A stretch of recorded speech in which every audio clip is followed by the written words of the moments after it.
नमस्कार मित्रांनो, सागर बिल्डकॉन क्लासेसमध्ये आपल्या सर्वांचं स्वागत. आज अतिशय महत्त्वाचा विषय आहे आणि त्या विषयावर मी बोलतोय. स्पर्धा परीक्षा खरंच जीवनाचा अविभाज्य घटक आहे का की नाही? स्पर्धा परीक्षा म्हणजे जीवन आहे की नाही? याबद्दल मी सर्व माहिती तुम्हाला सांगणार आहे. तत्पूर्वी माझ्या व्हिडिओला लाईक करा, सबस्क्राईब करा आणि माझे जे काही टेलिग्राम चॅनल आणि सोशल मीडिया लिंक आहे त्याला तुम्ही जॉईन करायला विसरू नका. इथून पुढं जबरदस्त कंटेंट तुम्हाला पाहायला मिळेल. आता लक्षात एक घ्या, मी जो थंबनेल टाकला होता तो थंबनेल बघून तुम्ही आलाय. स्पर्धा परीक्षा हा ट्रॅप आहे का, याच्याबद्दल सखोल माहिती असणारा व्हिडिओ पूर्ण बघा, तरच तुम्हाला कळेल आणि तरच तुम्हाला तुमच्या जीवनाचा अर्थ कळेल नेमकं काय आहे. बघा, स्पर्धा परीक्षा म्हणजे त्याच्यामध्ये सर्व प्रकारच्या स्पर्धा परीक्षा आल्या. फक्त गव्हर्नमेंट एक्झाम, त्याच्यामध्ये मग MPSC आली, म्हणजे राज्य शासनाची जी काही एक्झाम असते क्लास 1 पदासाठी किंवा क्लास 2 पदासाठी, क्लास 3 पदासाठी असेल किंवा क्लास 4 पदासाठी, त्या सगळ्या एक्झाम आल्या. UPSC आली, म्हणजे सेंट्रलच्या सगळ्या एक्झाम आल्या. SSC आली, बँकिंग आली किंवा कोणतीही स्पर्धा परीक्षा असू द्या, सेटनेट असू द्या, गेट असू द्या. किती दिवस आपण स्पर्धा परीक्षा करायची, याला हे लिमिट आहे मित्रांनो. बघा, खऱ्या अर्थानं आजकालच्या तरुणामध्ये बेरोजगारीचं प्रमाण वाढलेलं आहे आणि 1 वर्ष करतोय, 2 वर्ष, 3 वर्ष, 4 वर्ष, 5 वर्ष, 6 वर्ष, 7 वर्ष, 8 वर्ष एज बार होस्तोवर माणूस करतोय, परंतु त्याला यश मिळत नाही. विशेषतः ओपन बॉयची तर प्रचंड अडचण आहे. ओके, जे ओपन आहेत आणि बॉईज आहेत. काही लोक बोगसगिरी करणारे पण आहेत, काही ठिकाणी पेपर फुटतात, हे आपल्याला समजतं. परंतु स्पर्धा परीक्षेचा हा जो काही ट्रॅप आहे, लक्षात घ्या, हा एक ट्रॅप आहे आणि ह्यातनं सुटका कशी करायची याच्याबद्दल सगळी माहिती सांगणार आहे. या ट्रॅपमधनं सुटका कशी करायची? प्रत्येक वेळी एक्झाम होते, प्रत्येक वर्षी एक्झाम होते. आपल्याला वाटते ह्या वर्षी 1 मार्कात गेलो, आता 2 मार्कात गेलो, पुढच्या वर्षी एक्झाम देणार, मग पुन्हा तेच करणार. म्हणजे सगळे विषय करायचे, संपूर्ण इतिहास करायचा, प्राचीन असेल, आधुनिक असेल, त्यानंतर भूगोल संपूर्ण करायचा, राज्याचा असेल, जिल्ह्याचा असेल, देशाचा असेल, जगाचा भूगोल करणार, अर्थशास्त्र करणार, पॉलिटी करणार, राज्यघटना करणार, इतकी कलमं, गणित असेल, त्यानंतर अंकगणित, बुद्धिमत्ता, केमिस्ट्री, फिजिक्स, बायोलॉजी, मराठी करायचं, इंग्रजी करायचं, ऑप्शनचे विषय, एवढं सगळं करायचं, तरी देखील यश मिळत नाही. हे झालं मेन स्पर्धा परीक्षेचं. मग तुम्ही पोलीस भरती द्या, SSC द्या, बँकिंग द्या, साध्या सुद्धा क्लार्कची भरती किंवा तलाठीच्या सुद्धा, 5-5 वर्ष झालं देतोय आपण, काय चुकते आपलं? आणि मग आपण हे सोडत पण नाही आणि दुसरीकडे आपण बघत पण नाही, व्यवसायही करत नाही, नोकरीही करत नाही. कशामुळे असं होतं मित्रांनो? तर हा एक पद्धतीचं मित्रांनो, हे एक ॲडिक्शन आहे. समजून घेतोय, हे ॲडिक्शन आहे. जशा पद्धतीनं तुम्हाला या ठिकाणी सिगरेटचं ॲडिक्शन असतं, जसं पद्धतीनं तंबाखूचं ॲडिक्शन असतं, दारूचं ॲडिक्शन असतं, त्या पद्धतीने हे एक ॲडिक्शन आहे, हे व्यसन आहे. तुमच्या डोक्यामध्ये, मेंदूमध्ये प्रचंड मोठ्या प्रमाणात डोपामाइन रिलीज झाले आणि तुम्हाला काही कळत नाही. आता एक परीक्षेचा फॉर्म भरताय, त्यानंतर दुसऱ्या परीक्षेचा फॉर्म भरताय, मग थोड्या मार्कात गेलो, मग थोड्या मार्कात गेलो, असं करत करत तुमची 2, 3, 4 वर्ष कधी गेली कळत नाही. आता काही काहींची तर कोरोनामध्ये घरी बसूनच म्हणजे डिग्री झाल्या. ते लोकांचं म्हणजे दोन्ही झालं. म्हणजे त्यावेळी युट्यूबची क्रांती पण झाली आणि अनेक जण ऑनलाईन आले. त्यावेळी त्यांची घरी बसून डिग्री झाली आणि घरी बसून त्यांनी म्हणजे स्पर्धा परीक्षा अभ्यास केला, त्यामुळे त्यांची वर्ष वाचली. पण त्याच्या आधीची जी मुलं आहेत, म्हणजे साधारणतः 1995 असेल, 93 असेल, 93 पासून 94, 95, 96 ते साधारणतः 1999 पर्यंत, 1993 ते 1999 पर्यंतची मुलं आहेत किंवा 1990 पकडा, 1990 ते 1999, 98 पर्यंत हे ह्या ट्रॅपमध्ये अडकले. 2000 ते 2005 मध्ये बऱ्यापैकी सिलेक्ट होते. पण असं का होतंय मित्रांनो? आपण सोडत पण नाही आणि आपले सिलेक्ट पण होत नाही. आपण कुठं चुकतोय हे समजून घ्या. ह्या ट्रॅपमधनं निघणं अतिशय महत्त्वाचं आहे. अन्यथा तुम्हाला अंडर प्रेशर येईल. प्रचंड तुमचं आयुष्य दररोजचा दिवस तुमचा अंडर प्रेशर जाईल. प्रचंड तणाव जाईल. मग माझं कधी होणार? मग माझं वय एवढं वाढायला लागले, मग माझं लग्न होईल का? मग मला मुलगी मिळेल का? चांगली मिळेल का? घरची खवळायला लागली ती, पै पाहुणे नाराज व्हायला लागली ती, पै पाहुणे शिवाय देते ती, सगळी शेजापाजारी, मला मान खालू घालू वाटते, मला बाहेर राहावं वाटते, मला आत्महत्या करू वाटते, मला कुठंतरी जावं वाटते. हे सगळं आहे. कशामुळे असं होतं मित्रांनो? कारण तुम्ही तेच करत बसलाय. पुन्हा इंग्लिश करताय, पुन्हा मराठी करताय, पुन्हा थोड्या मार्कात जाताय आणि मग कट ऑफ तर हाय लागतोय. एक लक्षात घ्या मित्रांनो, जर तुम्हाला स्पर्धा परीक्षा करायची असेल तर तुम्हाला 10 ते 12 तास अभ्यास करावा लागतो. 12 तास सोडून द्या, 10 तास, 9 ते 10 तास डेली रतीब घालावं लागणार आहे तुम्हाला. डेली रतीब म्हणतोय मी, रतीब. जसा या ठिकाणी दूधवाला जसा डेअरीमध्ये दूध घालतो, तशा पद्धतीने तुम्हाला 10 तासाचा, 9-10 तासाचा, हे खोटं बोलतेत, 4 आणि 5 तासामध्ये तुम्ही कुठलीही एक्झाम क्रॅक होत नाही. तलाट्याची सुद्धा होत नाही. मी तुम्हाला गॅरंटी देतो. तलाट्याची परीक्षा तुम्ही 4 आणि 5 तासामध्ये होत नाही मित्रांनो. सगळ्या पोरांचं सगळंच झालंय. तलाट्याचं मेरिट 200 पैकी 210 लागायला लागले. 200 पैकी 200 लागते. कशामुळे असं होतंय? बेरोजगारी प्रचंड वाढली मित्रांनो. आणि काही लोक आहेत, त्यांना पहिल्यापासून त्यांच्या खानदानालाच बोगसगिरी करायची सवय. ते लागले नोकरीला. आपण म्हणतो यायला हा एवढा ठेवता, मग कसं काय लागलं नोकरीला? अरे त्यांच्या पहिल्यापासूनच त्यांच्या पूर्ण कुटुंबाला त्यांना सवय आहे बोगसगिरी करायची. ते लागून गेले. आपण हुशार असून स्वतः का मागं राहतोय? अभ्यास तर कमी पडत असेल किंवा अभ्यासाची स्ट्रॅटेजी चुकत असेल, तर ते काय चुकते आपलं, हे आपण शोधणं गरजेचं आहे. आणि या ट्रॅपमधनं बाहेर पडलं पाहिजे मित्रांनो. जग प्रचंड मोठं आहे. फक्त स्पर्धा परीक्षा केलं म्हणजे तुम्ही म्हणजे लई मोठं होत आहे अशातला भाग नाही. हां, एक चांगली नोकरी लागते खरं आहे. पण तुम्ही किती दिवस करणार? कारण एकतर हे इलेक्शन येते सातत्यानं. ह्या इलेक्शनच्या आता तर ह्या 2026 मध्ये आता आपण ह्या वर्षी चॅनल चालू केला 2026 फेब्रुवारीला. पण ह्या 2026 मध्ये किती इलेक्शन आले? 2025 ला इलेक्शन होते, 24 ला इलेक्शन होते, आचारसंहिता, पुढे गेल्या जागा आणि पुढे एकदा इलेक्शन झालं ह्याला काय घेणं देणं नाही. यांच्याकडे हजारो करोड आहेत. आपल्याकडे आहे का तसं? हेही बघायला लागणार. म्हणून सगळ्यात चांगला उपाय आहे की तुम्ही जॉब बघत या ठिकाणी भले 10,000चं काम असो, 20,000 तुमच्या डोक्यावर टेन्शन येणार नाही.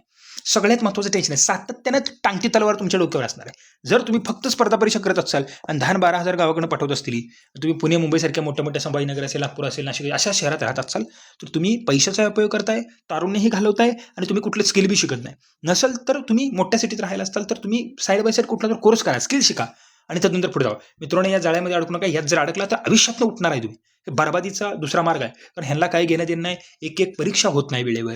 परीक्षा आली तर जाहिरात निघत नाही. पहिली गोष्ट, जाहिरात निघाली तर परीक्षा वेळेवर होत नाही. परीक्षा वेळेवर झाली तर निकाल लागत नाही. निकाल लागला तर त्याची जॉईनिंग मिळत नाही. जॉईनिंग मिळलं तर पुन्हा काहीतरी कोणतरी कोर्टात जाते. म्हणजे इतक्या अडचणी येत्या आणि पैसे उकळायचं तर ह्यांचं चालू आहे. हजार रुपये फी.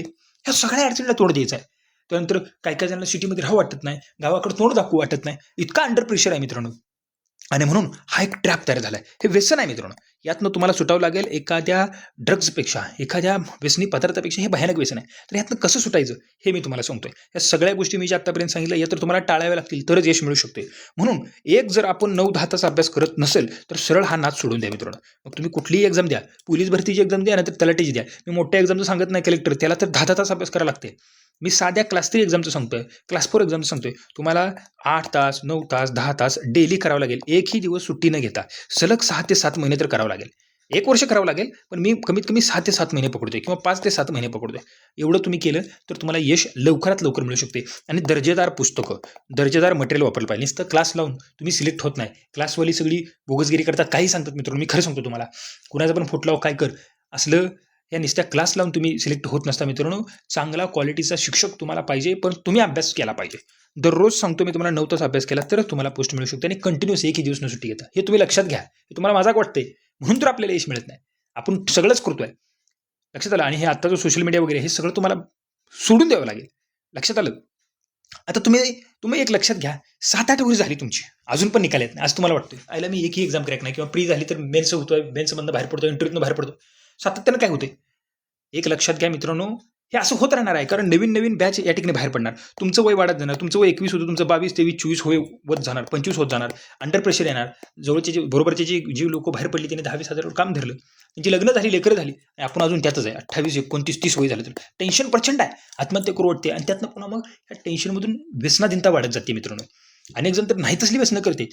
म्हणजे प्रत्येकाला काही ना काही नाद लागलेला असतो पुन्हा मग असं होतं मित्रांनो. आणि हे दरवर्षी ह्या जागा या कमीच निघणार. फॉर्म लाखो फॉर्म दरवर्षी वाढणारच मित्रांनो. मागच्या वेळी जर एखाद्या 100 जागा निघाल्या एमपीएससीच्या, समजा 4 लाख फॉर्म आलं तर पुढच्या वर्षी 100 निघाले तर 7 लाखच फॉर्म होणार आहेत. कारण बेरोजगारी वाढायला लागली. प्रत्येकाला गव्हर्नमेंट नोकरी पाहिजे, भले पगार कमी असणार, अशी एक मानसिकता तयार झाली आहे. लक्षात आलं तुमच्या. त्याच्यामुळे तुम्हाला लवकरात लवकर एक टाइम बाउंड तुम्ही फिक्स केला पाहिजे. मला 2 वर्ष द्यायचे आहेत, मी 2 वर्षात नाही झालो तर पुन्हा करत बसणार नाही. पुन्हा मी पार्ट टाइम जॉब करत करेल किंवा एखादा व्यवसाय करेल. चांगली शेती असेल, घरची परिस्थिती असेल तर मी शेती करत करेल. हे तुम्ही ठरवलं पाहिजे मित्रांनो. प्लॅन बी वगैरे असला प्रकार नाही. प्लॅन बी संगच घेऊन चाललं पाहिजे. पुन्हा प्लॅन मी बी करतो, त्याला लई मोठी परिस्थिती लागते मित्रांनो. आपण आता पर्दा पैसा करतो, ह्याचा अर्थच आपण मिडल क्लास आहे हे समजून घ्या तुम्ही. आपल्या बापाचा जर 500 कोटीचा 100 कोटीचा कारखाना असला असता, 500 कोटी सोडून दे, 100 कोटीचा एखादा व्यवसाय, तर कशाला स्पर्धा परीक्षा केली असती? मला एक सांगा, कशाला आपण केली असती? आपण सर्वसामान्य म्हणून तर स्पर्धा परीक्षा करतो, फॉर्म भरतो, झक मारतोय आपण ना. हे तुम्ही समजून घ्या. आणि मग प्रत्येक परीक्षेमध्ये तुम्ही अभ्यास नाही केला, तुम्ही असंच जाणार, 2-3 तास अभ्यास करणार, त्यानंतर 7 दिवस अभ्यास करणार, पुन्हा 15 दिवस सुट्टी घेणार, गावाकडे जाणार, बोंबलत फिरणार, परत येणार, पुन्हा 10 दिवस अभ्यास करणार, पुन्हा 10 दिवस, पहिला 7 दिवस अभ्यास केला, पुन्हा 10 दिवस गावाला गेला, पुन्हा आला, 15 दिवस अभ्यास केला. ह्या 7 दिवसाला काय अर्थ नाही. हे 10 दिवस पुन्हा झिरोच झाले तुमचे. हे सगळं लॉस झालं, इराज झालं मित्रांनो. म्हणून तुम्हाला कंटिन्यू चेनमध्ये अभ्यास करावा लागणार आहे. कंटिन्यू चेनमध्ये तुम्हाला अभ्यास करावा जायला लागलं. असा तुटक अभ्यास करून चालणार नाही. ओके, कंटिन्युअस असा हळूहळू असू द्या, पण असा अभ्यास करावा लागणार आहे. हे तुम्ही समजून घ्या. मी तुम्हाला इथं स्क्रीनवर दावतोय. हे तुम्हाला असा अभ्यास करावा लागणार आहे. असा तुम्ही जर असा अभ्यास करत असाल, मी गावाकडे गेलो, पुन्हा थोडं खेळत होतो, पुन्हा मग इकडे तिकडे पिक्चरला गेलो, लग्नाला गेलो, हे असा अभ्यास, ह्यानं कधीही स्पर्धा परीक्षेमध्ये यश मिळत नाही. हे तुम्ही समजून घ्या. आणि मग दरवर्षी हेच आपलं पहिले पाडे पंचावन्न, हेच दरवर्षी असा एक लूप तयार होत जाणार आणि ह्यात तुम्ही अडकत जाणार. ह्या ट्रॅपमध्ये तुम्ही अशा पद्धतीने अडकत जाणार. तुम्हाला काही कळणारच नाही. वय एका बाजूने वाढत जाणार आहे आणि जवळचे आपल्या पुढे जाणार आहेत. कारण त्यांनी डिसिजन घेतला, ते जॉब करत बसले. त्यामुळे तुम्ही व्यवसाय करा, एखादं स्किल शिका. लक्षात आलं? मग या ट्रॅपमध्ये तुम्ही अडकताय. तुमची स्ट्रॅटेजी काय आहे? स्ट्रॅटेजी काहीतरी चुकत असेल ना? Okay, okay. ट्रॅपमध्ये का अडकताय? तर एक लक्षात घ्या तुम्ही, ट्रॅपमध्ये अडकायचं कारण मी तुम्हाला आता सांगितलंच. तुम्ही दरवर्षी तेच एक्झाम देताय. अभ्यास करत नाही, अभ्यास कमी करताय, तुटक अभ्यास करताय, व्यसनाधीनता वाढली आहे, हे बॉयफ्रेंड गर्लफ्रेंड ह्याचा नाद लागलाय, प्रचंड मोठ्या प्रमाणामध्ये सोशल मीडियाचा वापर करणं, युट्यूबवर काहीतरी बघणं, तुम्ही बघाल तेवढंच जितकं स्क्रोल करेल, हे युट्यूब आहे, जितकं स्क्रोल करेल वर ढकलल, जितकं स्क्रोल करेल तेवढं काहीतरी खाल्लं येणारच आणि नवीनच येणार. ते असं येणार की तुम्ही ते क्लिकच करणार. तुम्ही क्लिक करणार आणि बघत बसणार. ते असं येणार की तुम्ही त्याला क्लिकच करणार. हे लक्षात घ्या तुम्ही त्याला क्लिक करत बसणार आणि ह्या सगळ्या ह्याच्यामध्ये तुम्ही अशा पद्धतीने गुरफटत जाणार आणि एक दिवशी जर तुम्हाला हे सहन नाही झालं तर अंडर प्रेशरमध्ये तुम्ही आत्महत्या सुद्धा करू शकता. हे समजून घ्या. किंवा मग मनासारखी नोकरी लागणार नाही. मग कुठेतरी शेती कर, काहीतरी कर. शेती ही पहिल्यांदाच डिसिजन घ्यायला पाहिलं होतं आपण. लक्षात आलं का? शेतीला पाणी पाहिजे ना. पाण्या भागातील लोक ज्या भागात दुष्काळ ती काय करणार? मग कुठं नाही तिथे नोकरी करावी लागते आणि मन लागत नाही. मग लग्नाचा प्रश्न, अनेक प्रश्न आहेत. एक प्रश्न नाही मित्रांनो, अनेक प्रश्न उत्पन्न होत जात असतात मित्रांनो. ओके, अटेम्प्ट देतोय. नुसता अटेम्प्ट देऊन काय उपयोग आहे? 7-8 तास, 9 तास, 10 तास अभ्यास करत नाही. नुसता अटेम्प्ट देतोय. परीक्षा आली, फॉर्म सुटला, फॉर्म भरतोय, पैसे बी घालवतोय घरच्याचं, त्यानंतर बॅग घेतोय आणि जिथं नंबर आला तिकडे जातोय. जिथं नंबर आला, नंबर तुमच्यापासून घरापासून 200-500 किलोमीटर येतोय, पुन्हा तिथं 1000-2000 रुपये घालवतोय. म्हणजे पैशाची नासाडे, वेळेची नासाडे, एनर्जी चालली आहे तुमची. लक्षात घ्या. टाइम चाललाय तुमचा, एनर्जी बी लॉस आहे, टाइम बी लॉस आहे तुमचा आणि तुम्हाला माहित आहे 100% तुम्ही सिलेक्ट होत नाही. का होत नाही? तुम्ही अभ्यासच केलाय, तुम्ही टाइमपास करता. 100% सिलेक्ट होत नाही. एनर्जी गेली, टाइम गेला आणि तुमचा या ठिकाणी 100% तुम्ही सिलेक्ट पण तुम्ही होणार नाही आणि तरुणातला वेळ चाललाय. त्यामुळे तुम्ही पटकन डिसिजन घ्या.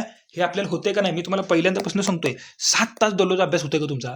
9 तास जाऊ द्या, 9 तास आपण कॅन्सल करू. 7 तास तुम्ही दररोज अभ्यास करू शकताय का? घड्याळी 7 तास. तर याच्यामध्ये हे करा. नसेल तर अन्यथा पुस्तकं गुंडाळा आणि कुठे तर पुस्तकं टाकून देऊ नका. मी तर म्हणतो, कारण त्या पुस्तकाचाही उपयोग झाला पाहिजे. कुठे तर एखादं निम्म्या किमतीने पुस्तक घेते का बघा. नसेल तर सरळ भंगारवाल्याला द्या. नसेल तर जाळून टाका, तुम्हाला लई राग आला असेल तर. हे करा, कारण तुम्हाला प्रचंड या ठिकाणी किती अटेम्प्ट द्या तुम्ही सिलेक्ट होणार नाही, कारण तुम्ही कन्सिस्टन्सी ठेवली नाही. एक लक्षात घ्या, कन्सिस्टन्सी जशी विराट कोहलीची कन्सिस्टन्सी आहे ठेवली नाही. प्रत्येक मॅचमध्ये 50-60, 50-60 धावाचा रतीब घालतोय. अभिषेक शर्मासारखं नाही, एकाच मॅचमध्ये 150 धावा करायच्या आणि पुन्हा 4 मॅचमध्ये 0-0-0-0 आउट व्हायचं. असं नाही. लक्षात आलं तुमच्या? सूर्यकुमार यादव एखाद्या मॅचमध्ये शतक मारायचं आणि पुन्हा 10 मॅचमध्ये 0-10-1-2. कन्सिस्टन्सी नाही. आणि म्हणून विराट कोहलीला का चेस मास्टर म्हणलं जातं? चेस मास्टर म्हणायचं कारणच ते, समजलं का? कंटिन्युटी. भले प्रत्येक मॅच शतक करत नसेल, पण 40-50 धावाचा रतीब घालतो विराट कोहली. त्यामुळे तुम्हाला कन्सिस्टन्सी. तुम्हाला मी एक सांगतो, मराठीतलं अजून एक उदाहरण आहे. मोहम्मद कैफ तुम्हाला माहिती आहे, कसोटी. मोहम्मद कैफ मित्रांनो 100 बॉल खेळतो आणि 1 ते 2 रना काढतो. घाम गळतोय, घाम. अक्षरशः बॉल त्या टाकणाऱ्या बॉलरचा हात गेला बावट्यातनं, पण मोहम्मद कैफ, राहुल द्रविड आउट होत नव्हता. मग त्यांना वॉल ऑफ क्रिकेट म्हणलं जातं. कशामुळे म्हणलं जातं? कसोटी. तुम्ही टिकलं पाहिजे. इथं वन डे आणि T20चा प्लेअर चालत नाही. वन डेचा प्लेअर या ठिकाणी जर तुम्ही आज चाल, तर तुम्ही स्वतःला विचारा, तुम्ही डायरेक्ट रिक्रुटमेंटसाठी झालाय. डायरेक्ट रिक्रुटमेंट म्हणजे सरळ सेवा. तुम्ही कुठला प्लेअर आहे हे स्वतःला आधी ओळखा. वन डेचा प्लेअर आहे का T20चा? सरळ सेवेमध्ये तुम्ही सिलेक्ट होऊ शकता जर तुम्ही वन डेचा प्लेअर असाल तर. लक्षात आलं? तुम्ही जर कसोटीचा प्लेअर असाल तरच तुम्ही हे IAS, IPS किंवा MPC, UPSC तुम्ही स्वतःला आधी ठरवा, तुम्ही कुठल्या फॉर्मॅटमध्ये आहे. कसोटी खेळू शकताय का वन डे खेळू शकताय? आणि T20 म्हणजे सगळं लक बाय चान्स आहे. लागला तर लागला, कुठल्या तर नोट्स वाचल्या, कुठल्या तर कोचिंग क्लासला मॅरेथॉन बघितले आणि 1-3 महिने अभ्यास केला. पण ते सुद्धा इतकं सोपं नाही मित्रांनो, कारण वन डे खेळणारे लोक पण आहेत ना कॉम्पिटिशनमध्ये. लक्षात आलं का? हे समजून घ्या तुम्ही. T20मध्ये मग कुठं तर कॉन्टॅक्ट बेसिसवर लागला फटाकन असं होऊ शकतं. त्यामुळे तुम्ही आधी फॉर्मॅट कुठलाही ओळखा. त्यामुळे तुम्ही 5 महिने ते 7 महिने तुम्हाला या ठिकाणी मनापासून अभ्यास करा तुम्ही, तर ह्यातनं तुम्ही या ट्रॅपमधून बाहेर पडू शकता. अन्यथा तुम्ही अक्षरशः वय होतो तुम्ही हेच करत राहणार आणि ह्यातच अडकून राहणार आयुष्यभर. तुम्हाला आयुष्यामध्ये प्रचंड गिल्टी फील होणार. याला इतकं मोठं जग आहे, आपण काहीतरी व्यवसाय केला असता, एखादं स्किल शिकलो असतो, प्रायव्हेटमध्ये गेलो असतो, पण सातत्याने तुम्हाला दुःख होत जाणार. आणि म्हणून मी तुम्हाला हा व्हिडिओ त्याच्यासाठीच बघितला आणि थंबनेल हा मुद्दाम असा टाकलाय मी, की तुम्ही हा व्हिडिओ पूर्ण बघावा मित्रांनो.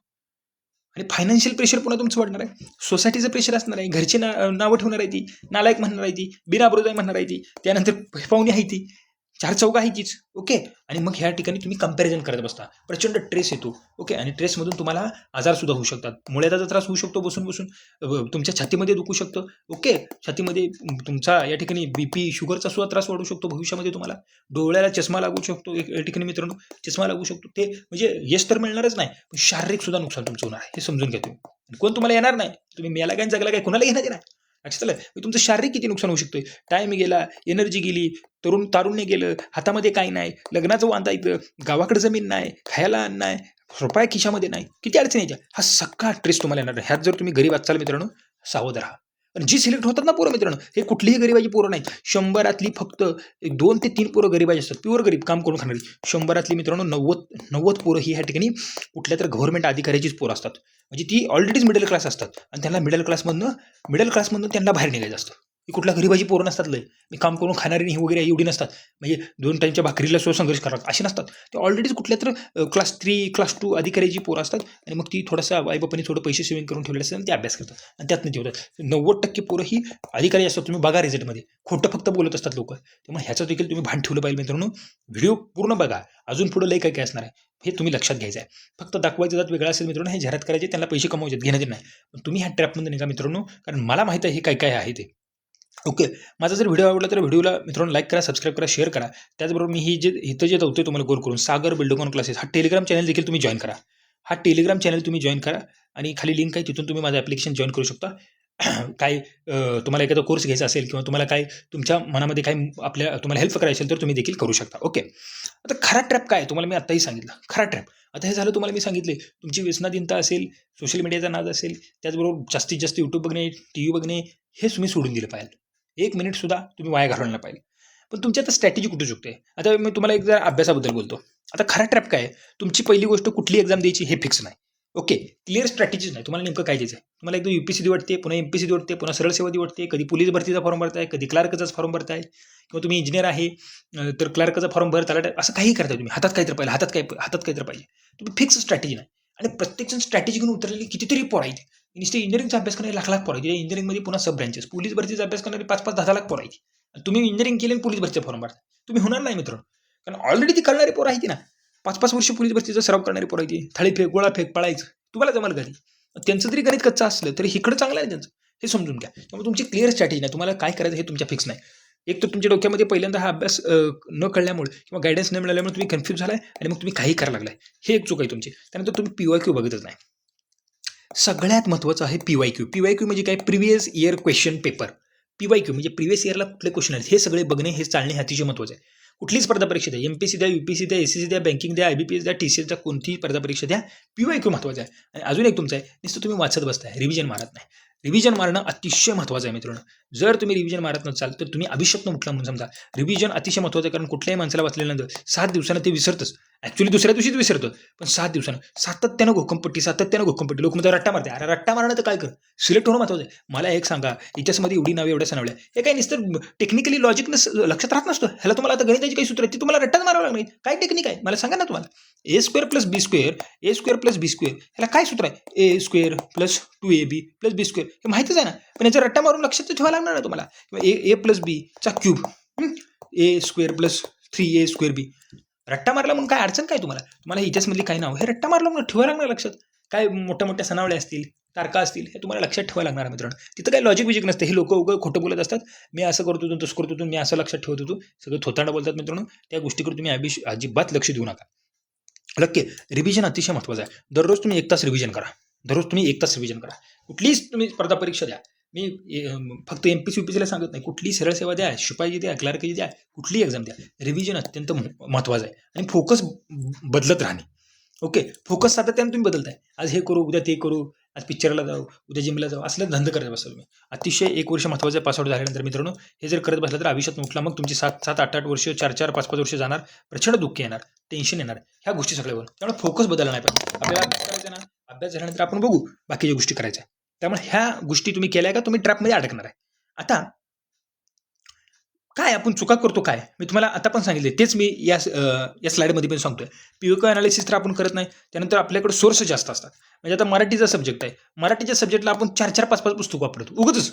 इंग्रजीला 3-3, 4-4 पुस्तक वापरायची, इतिहासाला 3-3, 4-4. अरे काय गरज आहे. एक पुस्तक वापर एका लेखकाचं आणि दुसरं पुस्तक वापर, तुला वापरू वाटलं दुसरं लेखक. मी तर म्हणतो एकच पुस्तक वापर चांगल्या लेखकाचं, एकच बाद झालं. आणि तेच पुस्तक 10 वेळा रिव्हिजन कर. 10 पुस्तक वापरायची, इथंच चुकला आपण मित्रांनो.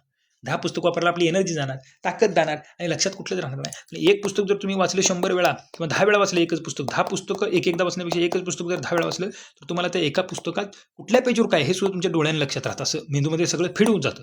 ओके, म्हणून सोर्स जास्त आणि रिव्हिजन कमी. म्हणून सोर्स कमी करणे हे या ठिकाणी महत्त्व आहे. ह्या चुका आहेत आपल्या. त्यामुळे सोर्स जास्त ठेवू नका आणि रिव्हिजन कमी करू नका. तर याच्या उलटं करा, सोर्स कमी करा. ओके, प्रत्येक सब्जेक्टला एकच पुस्तक चिकार झालं आणि रिव्हिजन जास्त मारली पाहिजे. त्यानंतर मॉक टेस्टची भीती. काय काय मॉक टेस्टच देत नाही. काय काय म्हणणार अरे ही करते म्हणजे हे काहीतरी मॉक टेस्ट, काय काय खरंच बोगस मॉक टेस्ट तयार करते. परंतु मॉक टेस्ट द्यायला तुम्ही विसरू नका. घरच्या घरी द्या किंवा एखाद्या क्लासची तुम्ही द्या, परंतु मॉक टेस्ट दिली पाहिजे. फोकस बदलणे, फोकस बदलल्यामुळे हे सगळी चूक आहे तुमची. सातत्याने ही एक्झाम देऊ, ती एक्झाम देऊ, त्याचा फॉर्म भरा, असलंच करत बसायचं. आणि त्याचबरोबर मॉक टेस्ट दिल्यानंतर सेल्फ इव्हॅल्युएशन आपण करत नाही. आपण कुठं चुकलो, कुठल्या पेपरमध्ये आपल्याला मार्क कमी आली, मराठीमध्ये कमी आली, इंग्रजीमध्ये कमी आली, GS GK मध्ये आपल्याला मार्क कमी आली, किंवा ॲप्टिट्यूड रिझनिंगमध्ये कमी आलो आपण, किंवा टेक्निकल सब्जेक्टमध्ये आपल्याला मार्क कमी आली, किंवा इतिहासामध्ये कमी आली, भूगोलामध्ये कमी आली. तर ज्या सब्जेक्टमध्ये आपल्याला ॲव्हरेजपेक्षा मार्क कमी येतात त्या सब्जेक्टवर आपण जोर दिला पाहिजे. ते आपल्याला जमत नाही. सिव्हिल इंजिनिअरिंगचा असला तर सिव्हिल इंजिनिअर कुठल्या सब्जेक्टवर आपल्याला जमत नाही, तर त्याचा आपण अभ्यास केला पाहिजे जास्त. आणि मग सोपा विषय तोच सारखा सारखा न करता जो आपल्याला अवघड विषय गेलेला आहे त्याचा आपण अभ्यास केला पाहिजे. ओके, या सगळ्यात मोठ्या तुमच्या चुका आहेत. आता सुटका करायची असेल तर काय आहे?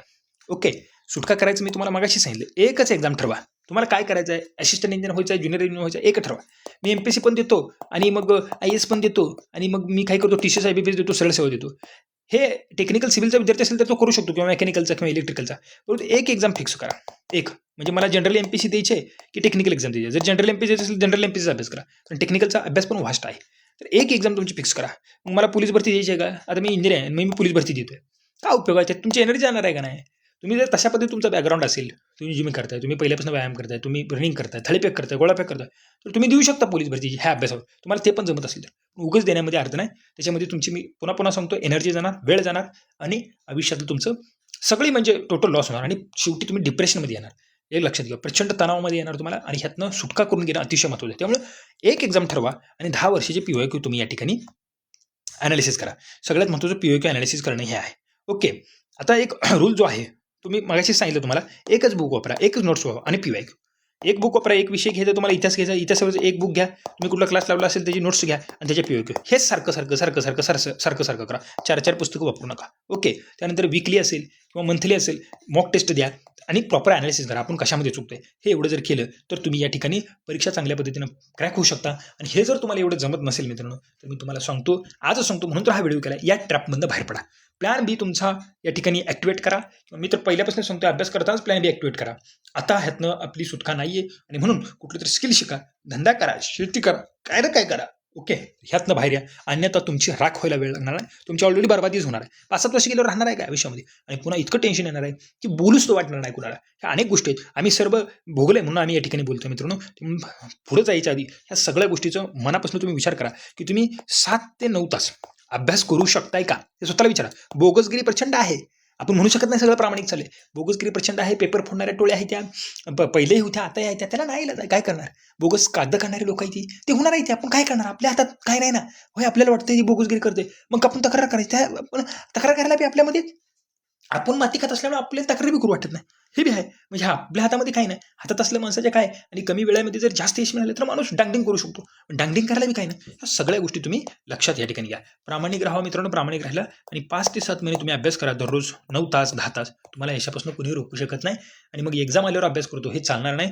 आधीच अभ्यास करा. भले एक्झाम येऊ द्या नंतर नाही येऊ द्या. एकदा अभ्यास करून सगळा रिव्हिजन मारून ठेवा. रिव्हिजन सातत्यानं मारा. दररोज मारा. 8 दिवसाला मारा. आणि त्यानंतर एक्झाम आली का लगेच एक्झामला तुम्ही सामोरं जावा.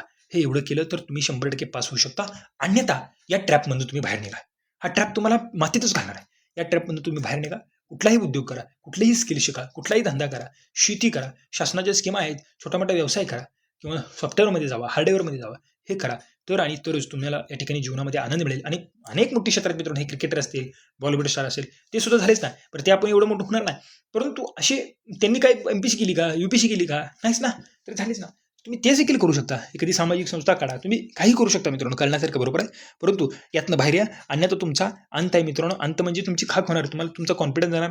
तुम्ही एकदम म्हणजे नर्वस असणार कायमस्वरूपी. आणि म्हणून जीवनाचा आनंद घ्या मित्रांनो. आणि दुसरी विनिंग तुम्ही स्टार्ट करा जर या ट्रॅपमध्ये अडकला असेल तर. आणि जर तुम्हाला वाटतं की या ट्रॅपमधून मी बाहेर पडू शकतो, पण शेवटचा एक अटेम्प्ट मारायचा असेल तर तुम्हाला 9-10 तास अभ्यास करावा लागणार. हे मी जे सांगितले ते सर्व तुम्ही नियम पाळले तर तुमच्या आयुष्यामध्ये नक्की बदल होणार आहे मित्रांनो. आणि म्हणून फायनल स्टेप काय आहे, तुम्हाला जर एक्झाम क्रॅक व्हायची असेल तर 6 महिन्याचा एक तुम्ही टाइम टेबल फिक्स करा. डेडलाईन प्लॅन फिक्स करा. मला या 6 महिन्यामध्ये 100% सिलेबस संपवायचा आहे आणि 3 ते 5 वेळा माझं रिव्हिजन झालं पाहिजे, किंवा 2 ते 3 वेळा माझं रिव्हिजन झालं पाहिजे सगळे सब्जेक्ट. असा प्लॅन बनवा. 9-10 तासाचा दररोज अभ्यासाचा प्लॅन बनवा. कुणालाही बोलू नका. शांत राहा. आणि प्लॅनिंग शिवाय बसलात तर 100% तुमच्यासाठी जा. तुम्ही जर विदाऊट प्लॅनिंग जर अभ्यास करत बसला तर हा 100% एक ट्रॅप आहे. त्यामुळे ट्रॅपमधून सुटायचं असेल तर प्लॅनिंग अतिशय महत्त्वाचं आहे. आणि मग जर तुम्ही तयारी बदलली तर तुमचा रिझल्ट बदलेल. अन्यथा अन्यथा संघर्ष अटळ आहे मित्रांनो. माझं वाक्य तुम्ही लिहून घ्या. तयारी बदलली तरच तुमचा या ठिकाणी तयारी जर बदलली, मी काय सांगितलं तुम्हाला आता, तयारी बदलली तरच तुमचा रिझल्ट बदलेल आणि मग तुम्ही या ठिकाणी मेरिट लिस्टमध्ये येचाल. अन्यथा मित्रांनो, मी तुम्हाला पुन्हा सांगतोय, संघर्ष संघर्ष अटळ आहे आणि म्हणून या ट्रॅपमधनं बाहेर या आणि आपल्या आयुष्याचं म्हणजे आनंद घ्या, आयुष्याचा आनंद घ्या, सुखी समाधानाने राहा. म्हणून हा व्हिडिओ या ठिकाणी बनवलाय. माझा व्हिडिओ आवडल्यास व्हिडिओला माझ्या लाईक करा, सबस्क्राईब करा, शेअर करा. डिस्क्रिप्शन बॉक्समध्ये टेलिग्रामची लिंक आहे, तिथून टेलिग्राम चॅनल जॉईन करून ठेवा. तुम्हाला हेल्प करायची असेल तर तुम्ही हेल्प करू शकता. आणि इथून पुढे आपण सगळ्या स्पर्धा परीक्षेसाठी ॲप्टिट्यूड असेल, रिजनिंग असेल, करंट अफेअर असेल, आपल्या परीने आपण गायडन्स करणार आहे. विशेषतः मी सिव्हिल इंजिनियर असल्यामुळे मी सिव्हिल इंजिनियरच्या दृष्टिकोनातून गायडन्स करणार आहे. तुम्ही माझ्या चॅनलला लाईक, सबस्क्राईब करा आणि सगळे सोशल मीडिया चॅनल जॉईन करा. व्हिडिओ कसा आवडला हे देखील कमेंटमध्ये सांगा. आणि हे जे आहे आपले हे @सागर बिल्डकॉन क्लासेस हे आपल्या चॅनलचं टेलिग्रामचं नाव आहे आणि ॲप देखील आहे आपलं प्ले स्टोअरला. ते तुम्ही डाउनलोड करून तुमच्या मोबाईलमध्ये ठेवू शकता मित्रांनो. ओके, तर या जाळ्यातनं बाहेर निघा आणि आयुष्य या ठिकाणी सक्सेसफुल आणि आनंदी करा. तर मी या ठिकाणी थांबतो मित्रांनो. धन्यवाद.